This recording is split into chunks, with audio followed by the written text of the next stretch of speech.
चलो स्टार्ट करते हैं ये वाला टॉपिक, है ना। ये कौन सा टॉपिक है? Middle term split. या तो अगर इसको क्वेश्चन में, अगर आप जूनियर क्लासेस में 7th 8th में ये क्वेश्चन आता है फैक्टराइज करके, और क्लास 9th में भी ये क्वेश्चन आएगा फैक्टराइज करके, बट क्लास 10th में ये क्वेश्चन आता है फाइंड द जीरोस। आपको क्वाड्रेटिक इक्वेशन में, आपको क्वाड्रेटिक इक्वेशन याद, तो चैप्टर नंबर कौन सा था वो, जीरोस वाले पॉलिनोमियल में, है ना। इन दोनों में ये टॉपिक यूज हो सकता है।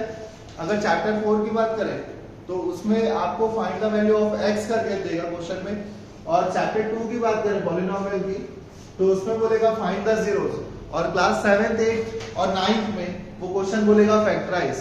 सारी चीजें एक ही कंसेप्ट से बन जाएगी। कौन से कंसेप्ट से? Middle term split. कौन से कंसेप्ट से? Middle term split. ठीक है, तो इसके हम 4 केसेस पढ़ने वाले हैं। कितने केसेस पढ़ने वाले हैं? 4 केस। इन 4 केसेस के बाद आपसे एक भी क्वेश्चन ऐसा नहीं होगा जो नहीं बनेगा, बट ये केस समझना पहले। मिडिल टर्म स्प्लिट अभी मैं समझाता हूँ। सपोज एक इक्वेशन रहेगा x² + 5x + 6, ठीक है। रुक जाओ, इसको मैं इधर कर देता हूं। इसको केस 1 बोल देते हैं। क्या बोलते हैं इसको? केस 1। क्या गिवन है इसमें? x² + 5x + 6। आपको फैक्टराइज करना है या तो जीरोस निकालना है, बट कौन से मेथड से? Middle term split. Middle term split का मतलब होता है आपको जो बीच वाले टर्म होते हैं ना, उसको 2 पार्ट में ब्रेक करना है। ये जो मिडिल टर्म होता है, सर पहले तो हमको ये समझाइए कि टर्म क्या होते हैं, उसके बाद आप बोलना मिडिल टर्म, है ना। तो टर्म क्या होते हैं बेटा? ये जो प्लस का साइन है, या तो अगर ये क्वेश्चन ऐसा रहता है x² + 5x - 6, तो टर्म्स क्या होते हैं? ये प्लस और माइनस के बीच में जो भी वैल्यूज होती है, वेरिएबल या कांस्टेंट, उनको बोलते हैं टर्म्स। तो देखो ये प्लस के पहले, फिर प्लस के बाद, माइनस के पहले और माइनस के बाद, हमने कैटेगराइज कर लिया। तो टर्म्स को कौन सेपरेट करते हैं? आप कैसे बदल लगाएंगे कि टर्म्स कितने हैं? तो वो प्लस और माइनस को चेक करके लगाना, ठीक है। टर्म्स कितने टर्म्स हैं अगर बोला जाए तो वो प्लस और माइनस सेपरेट करेंगे। अगर यही क्वेश्चन में ऐसा लिखूं x² + 5x × 6, अब नंबर ऑफ टर्म्स कितने होंगे? तो ये पूरा एक टर्म होगा और ये पूरा एक टर्म होगा, तो नंबर ऑफ टर्म्स यहाँ पर 2 हो गए। बट यहाँ पर नंबर ऑफ टर्म्स कितने हैं? 3। 1 2 3। तो जो हम मिडिल टर्म स्प्लिट पढ़ रहे हैं उसका नाम से समझ में आना चाहिए मिडिल। मिडिल का मतलब जो बीच में वैल्यू है। कौन सी वैल्यू बीच में है? ये वाली वैल्यू बीच में है, 5x बीच में। इसको 2 पार्ट में ब्रेक करना है। क्या करना है? 2 पार्ट में ब्रेक करना है। यही 2 पार्ट में ब्रेक करना ही कहलाता है मिडिल टर्म स्प्लिट। समझ में आया? अब ब्रेक करने का कुछ रूल है क्या? ब्रेक करने का कुछ रूल है क्या? तो ऑब्वियस सी बात है, मैथ्स है, कुछ ना कुछ तो रूल होगा। तो आपको क्या करना है, ये जो x² का कोफिशिएंट है या किसी भी वेरिएबल का स्क्वायर का कोफिशिएंट, जरूरी नहीं है कि हर क्वेश्चन में x हो, y भी हो सकता है। तो यहाँ पर जो भी स्क्वायर में रहेगा उसका कोफिशिएंट, कोफिशिएंट मतलब साथ में कोई नंबर, कोफिशिएंट का मतलब साथ में कोई नंबर। यहाँ कोई सा नंबर नहीं है मतलब 1 है ना, कोई सा नंबर नहीं है मतलब 1 है। तो आपको क्या करना है, साथ में जो भी नंबर होगा x² का और कांस्टेंट, पहले दोनों को मल्टीप्लाई करना है। कितना आया? तो आप ये चीज देखो कि 2 नंबर्स को मल्टीप्लाई करने के बाद आपका रिजल्ट कैसा आया। साइन यहाँ बहुत इंपॉर्टेंट है। अगर जो साइन को यूज करना सीख गया वो मिडिल टर्म स्प्लिट सीख जाएगा। 2 नंबर्स को मल्टीप्लाई करके रिजल्ट क्या आया? 6। रिजल्ट तो अलग बात है, उसका साइन क्या आया? साइन क्या आया? +6 प्लस आया।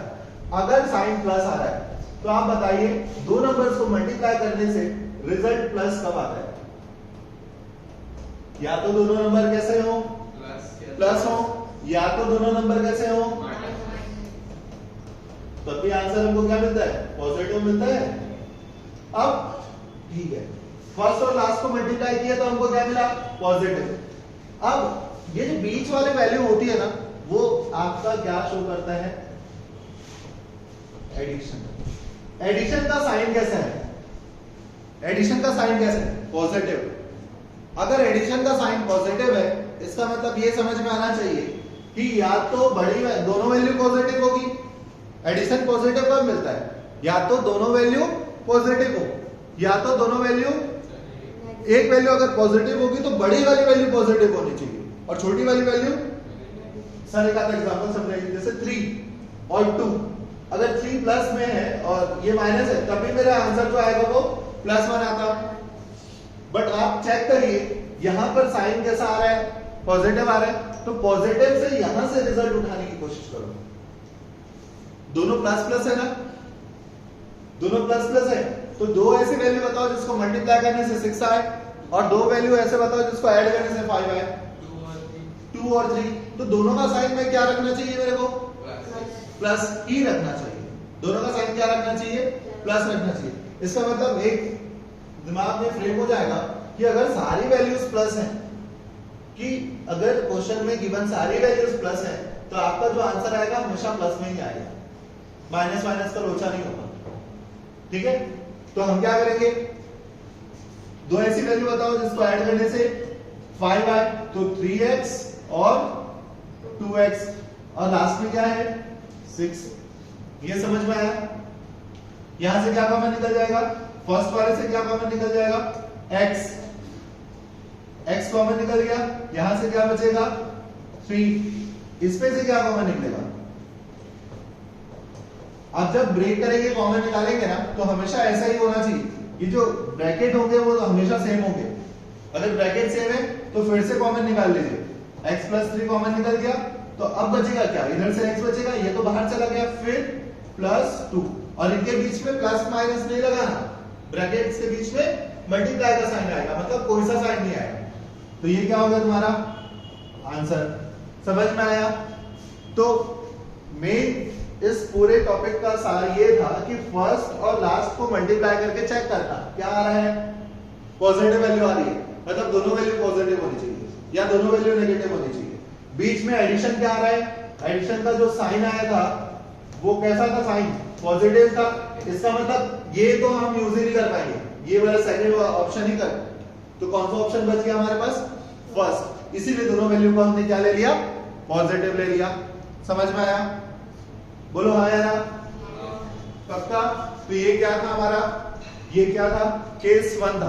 क्या था हमारा ये, केस 1। चलो अब देखते हैं केस 2।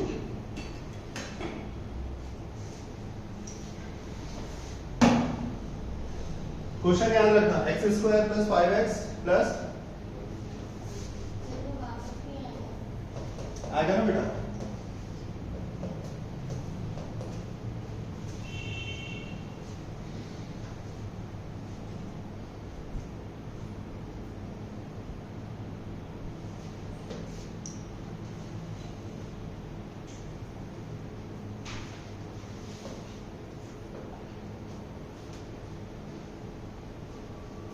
हाँ चलो इसको डाल देंगे केस 2।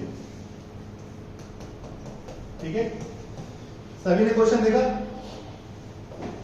क्या गिवन है, हमको क्या करना है, सबसे पहले स्क्वायर वाले का कोएफिशिएंट देखना है। कुछ नहीं है मतलब क्या है 1, कुछ नहीं है मतलब 1, तो ये 1 होगा।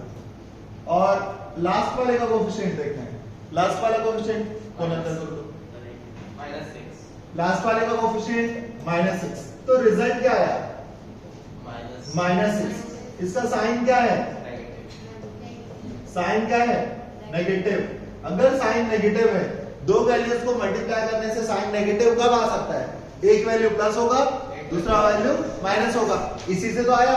तो साइन नेगेटिव आया, इसका मतलब एक वैल्यू नेगेटिव होगा और दूसरा वैल्यू पॉजिटिव होगा, तभी आपको नेगेटिव रिजल्ट मिलेगा, तभी आपको क्या रिजल्ट मिलेगा, नेगेटिव रिजल्ट मिलेगा। समझ में आया।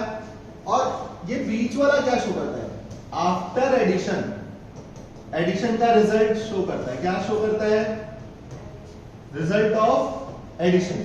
इसका मतलब एक वैल्यू पॉजिटिव जो आई होगी और नेगेटिव जो आया होगा, इसको ऐड करने से हमारा कौन सा साइन आना चाहिए, पॉजिटिव, है ना, कौन सा साइन आना चाहिए। इसका मतलब क्या, बड़ी वाली वैल्यू पॉजिटिव रही होगी और छोटी वाली वैल्यू क्या रही होगी, नेगेटिव रही होगी, तभी तो आपका रिजल्ट क्या आ रहा है, पॉजिटिव आ रहा है। अगर ये साइन नेगेटिव रहता, ये साइन नेगेटिव रहता, तो इसका रिजल्ट क्या मतलब समझ में आता, कि जो छोटी वाली वैल्यू है वो बड़ी रही होगी, है ना, नेगेटिव वाली वैल्यू बड़ी रही होगी और जो छोटा वाला वैल्यू रहा होगा वो पॉजिटिव रहा होगा, तभी तो दोनों को ऐड करके एग्जांपल बताता हूं। जैसे यहां पर का 3x 3 प्लस रहा होगा और ये माइनस रहा होगा, तभी तो इनको मैं जब मल्टीप्लाई करूंगा तो -6 मिलेगा।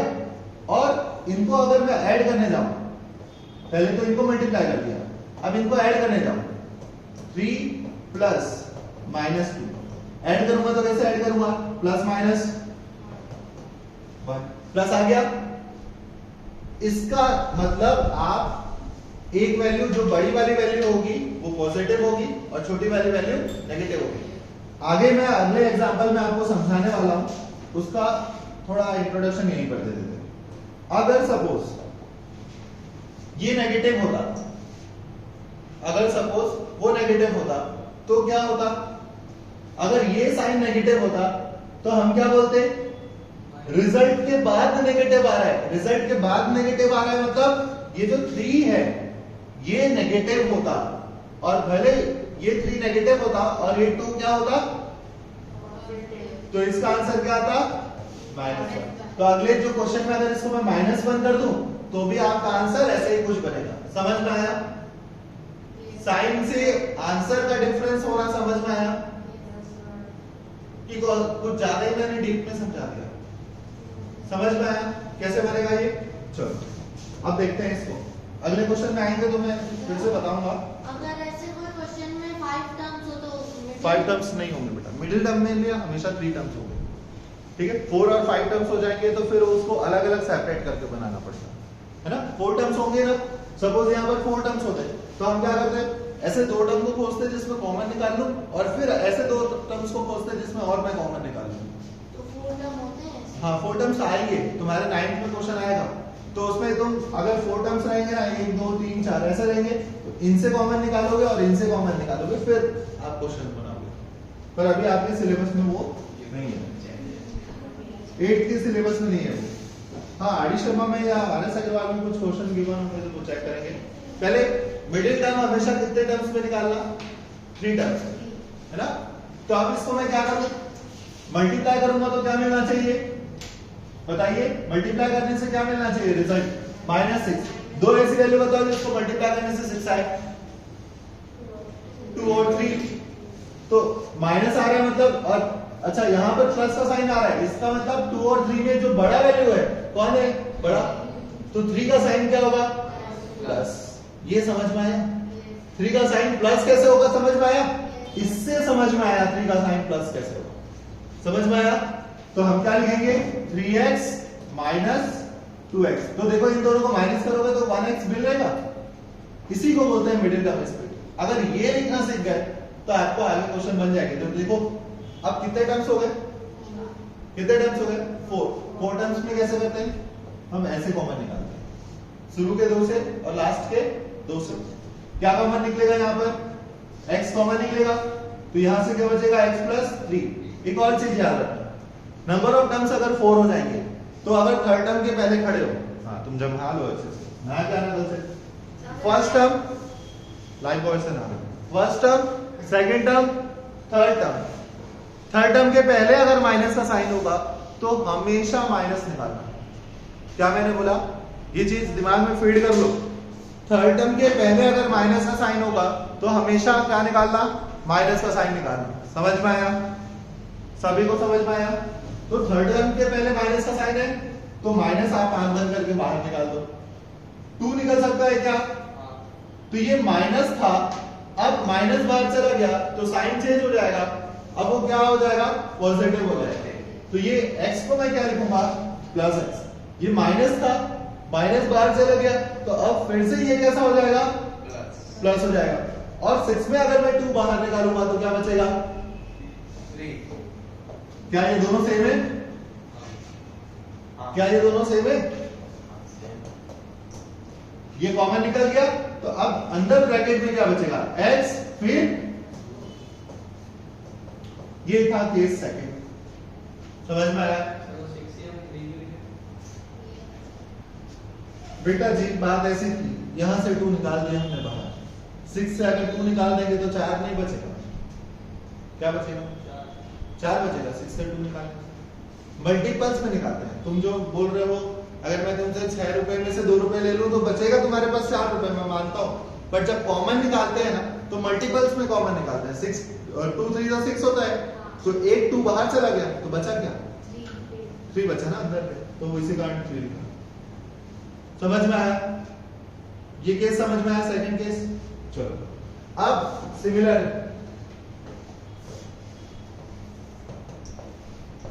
अभी वाले को, बीच वाले को प्लस रखे थे क्या? अब इसको माइनस कर देते हैं।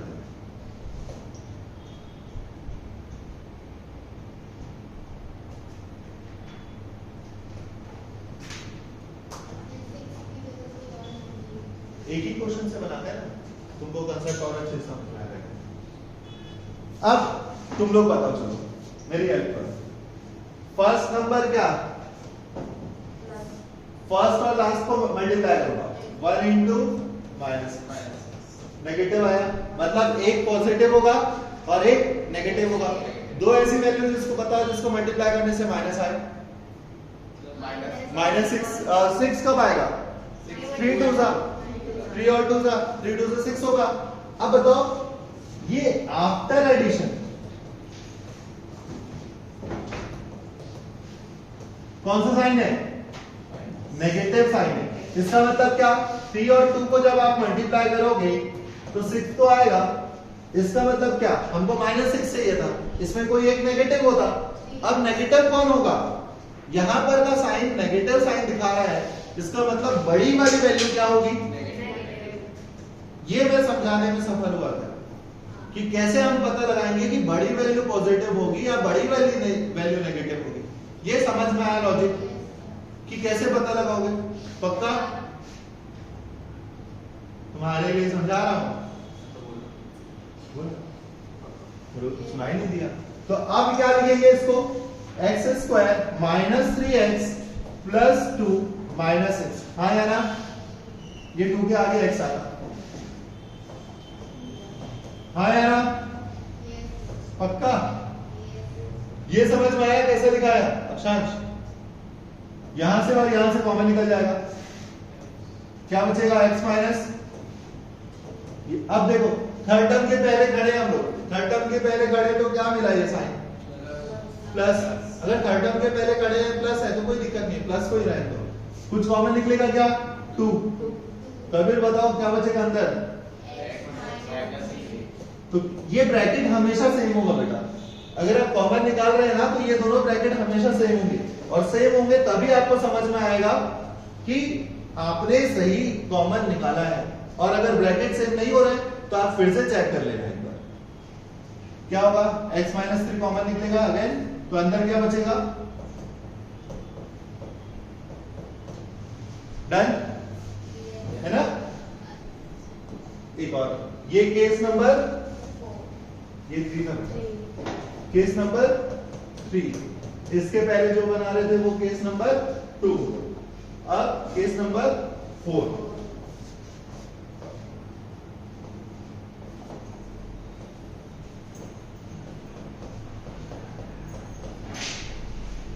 देखो तो साइन कैसे जा रहा था? पहला वाला सारा पॉजिटिव, पहला वाला सारा पॉजिटिव है ना, दूसरा वाला लास्ट वाला पॉजिटिव, तीसरा वाला सारे नेगेटिव, और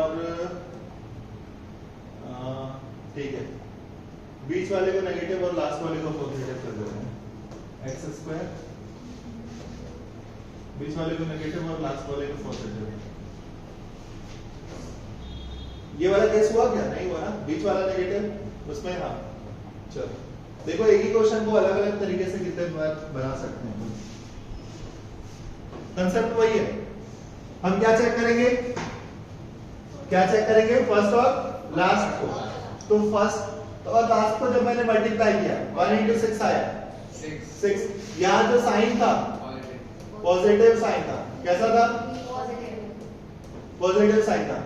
अब साइन अगर पॉजिटिव आ रहा है इसका मतलब क्या? या तो दोनों वैल्यू पॉजिटिव होगी या तो दोनों वैल्यू पॉजिटिव होगी या तो दोनों वैल्यू क्या ये चीज मैं समझा पाया? साइन से हम फर्स्ट और लास्ट को मल्टीप्लाई करके जो साइन आता है उससे कैसे हम आइडेंटिफाई कर पाएंगे कि हम जब स्प्लिट करेंगे तो वो जो नंबर्स स्प्लिट होंगे उनके साइन कैसे होंगे, ये समझ में आया। अब आफ्टर एडिशन क्या आ रहा है? Sine minus. तो क्या दो पॉजिटिव वैल्यू को मैं ऐड करके माइनस ला सकता हूं? क्या दो वैल्यू को ऐड करके मैं माइनस ला सकता हूं? इसका मतलब क्या? दोनों वाली वैल्यू कैसे होंगी? दोनों वैल्यू ही माइनस होंगी, प्लस तो हो ही नहीं सकता, क्योंकि प्लस करने से मतलब प्लस करने से हमको माइनस का साइन मिलता है क्या? दो वैल्यू को प्लस करके अगर दो पॉजिटिव वैल्यू 3 और 2 को मान लो, 3 और 2 को दोनों पॉजिटिव वैल्यू को प्लस करके कभी नेगेटिव आता क्या आंसर? इसका मतलब दोनों वैल्यू क्या होना चाहिए? नेगेटिव। इसका मतलब दोनों वैल्यू क्या होना चाहिए? नेगेटिव। तो यहां पर क्वेश्चन को थोड़ा करेक्ट करके -5 हो गया। अब इसको सॉल्व कैसे करेंगे? दोनों वैल्यू पहले तो मल्टीप्लाई करने में 6 कब आएगा? 3 और 2, और रिजल्ट क्या पता चल रहा है कि दोनों वैल्यू कैसे होनी चाहिए? नेगेटिव। तो क्या लिखेंगे? -3x -2x प्लस, ये लिखने का तरीका, ये 5x को मैंने कैसे लिखा? बाकी तो x² सेम है और 6 सेम है, हाँ या ना? इस 5x को मैंने ब्रेक किया, ये समझ में आया कि नहीं? हाँ? अब बताइए क्या करूंगा? यहां और यहां से कॉमन निकालेंगे। यहां से क्या कॉमन निकलेगा? यहां से क्या कॉमन निकलेगा? कौन से स्टेप में खड़े हो? Third step. थर्ड स्टेप वाला साइन कैसा है? तो क्या निकालना पड़ेगा? माइनस। पूछ रही हो कि बता रही हो? अच्छा, ऐसे वो कौन बता है ना? ऐसे कौन बता रही है? क्या हुआ? ये -2 बाहर निकल गया, तो ये जो नेगेटिव वैल्यू थी वो तो कन्वर्ट हो गया पॉजिटिव में, जो पॉजिटिव था वो कन्वर्ट हो जाएगा, तो कभी क्या आएगा आंसर? समझ में आया? अगर तुम्हारे पास 6 रुपए हैं, मैं तुमसे 2 रुपए ले लूंगा, तो तुम्हारे पास 4 नहीं, कितने बचेंगे? 3 बचेंगे तुम्हारे पास। यहां से कॉमन निकल गया, ये दोनों कॉमन निकल गया, 1 रुपए जीएसटी निकलेगा। समझ में आया? बन जाएगा। ये जो x² है तो उसका स्क्वायर किधर जा रहा है? x² का, बाप रे बाप, x² का मतलब क्या? जब दो वैल्यू मल्टीप्लाई होते हैं ना बेटा, तो दो वैल्यू जब मल्टीप्लाई होते हैं तो उसको स्क्वायर लिखते हैं। जैसे एग्जांपल से तुम इतने देर में अभी इसी में थी हो, x² का मतलब क्या? x into x। Very good. यहां पर x था, यहां पर कितने x है? 1 x मैंने दोनों से ले लिया, बाहर रख दिया उसको, तो अब इसके पास 2 x है, 1 x मैंने ले लिया, तो इसके पास कितने बचे? इसीलिए तो x लिखा, वो तो बाहर चला गया। दो कॉमन लेने का मतलब क्या होता है? हम दोनों में से x कॉमन निकाल लेते हैं, 2 से निकालते हो 1 बनता है, है ना? कॉमन निकालने का मतलब वही है, दोनों से निकालते हैं पर वो बनता एक ही है। हाँ, 3 के पास एक ही x था तो उसका x तो गायब हो गया, इसके पास 2 x थे तो एक x बचा, और दोनों से x निकाले करके, और दोनों के पास नहीं होता तो कॉमन नहीं निकाल पाते। जैसे यहाँ पर इसके पास एक x है, इस गरीब के पास x ही नहीं था तो इसीलिए नहीं निकाले। अगर इसके पास भी x होता तो यहां से भी एक खींच के निकाल लेते। इसके पास 2 था, ये 2x है ना, इसके पास 2 है। 6 का मतलब क्या? 6 का मतलब क्या? 2 इंटू 3, तो इसके पास भी एक 2 है। 6 का मतलब क्या? 2 इंटू 3, है ना? 6 का मतलब क्या? 2 इंटू 3। इसके पास 2 है, इसके पास भी 2 था, तभी हम दोनों से 2 को बाहर निकाल दिए। निकाला हमने, हाँ या ना? तो अब इसके पास क्या बच गया? 2 तो चला गया, तो क्या बच गया? तो इसीलिए देखो ये क्या लिखा है? सर 2 था 6 के पास, तभी 2 निकाला ना। हाँ, अगर 7 रहता तो फिर कुछ नहीं निकलता। समझ में आया? चलो चारों क्वेश्चंस को ऐड करो। तो ये था तुम्हारा मिडिल टर्म स्प्लिट। अब इसमें कुछ क्वेश्चंस देखेंगे हम, रूट वाले क्वेश्चंस, ठीक है? चलो।